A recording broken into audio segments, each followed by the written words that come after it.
দেশের রাজনীতি যেন দিন দিন আটকে যাচ্ছে ভয়ঙ্কর এক চোরাবালির মধ্যে। একদিকে নির্বাচন নিয়ে শঙ্কা, আরেকদিকে জামাত সহ ৭টি দল মাঠে নেমেছে যুগপৎ আন্দোলনে। এমত অবস্থায় জামাতকে রুখতে নতুন কৌশলে বিএনপি।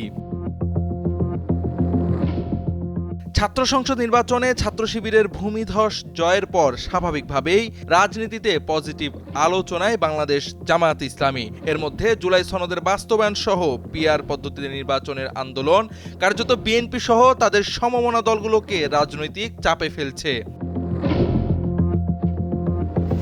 বিএনপি বলছে ঐকমত্য কমিশনের টেবিলে বসে যা আলোচনার মাধ্যমে সমাধান করা সম্ভব সেসবের জন্য রাজপথে আন্দোলনে নামা রাজনৈতিক পরিস্থিতিকে ঘোলাটে করার নামান্তর। জামাত সহ যারা রাস্তায় নামছে তারা নির্বাচনকে পেছানোর দেশবিরোধী এজেন্ডার অংশ হচ্ছে। এমত অবস্থায় বিএনপি কোনো ষড়যন্ত্রে পা দেবে না।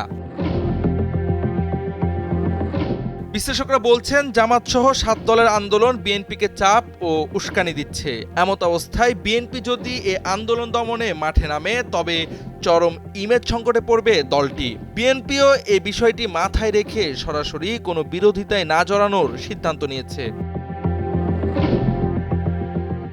ডাকসু জাকসুর নির্বাচনে সোশ্যাল মিডিয়ার ন্যারেটিভ কতটা ইফেক্টিভ তা বিএনপি ভালোভাবে বুঝতে পেরেছে। এমত অবস্থায় বিরোধী পক্ষের ন্যারেটিভের বিরুদ্ধে সোচ্চার হয়েছে বিএনপি। দলীয় কাজ, নেতৃত্ব ও অবস্থান তুলে ধরে তথ্যচিত্র, ইনস্টাগ্রাম, ফেসবুক পোস্ট, ভিডিও, মিমের মাধ্যমে নিজেদের অবস্থান পোক্ত করতে মরিয়া দলটি।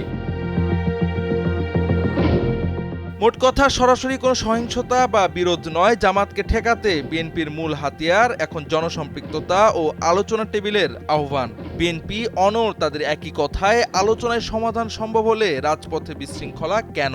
ফলে বিএনপির এই কৌশলী অবস্থান তাদের রাজনৈতিক দূরদর্শিতা ও ইমেজ পুনরুদ্ধারে বিশেষ সহায়ক হবে বলে মনে করছেন রাজনৈতিক বিশেষজ্ঞরা।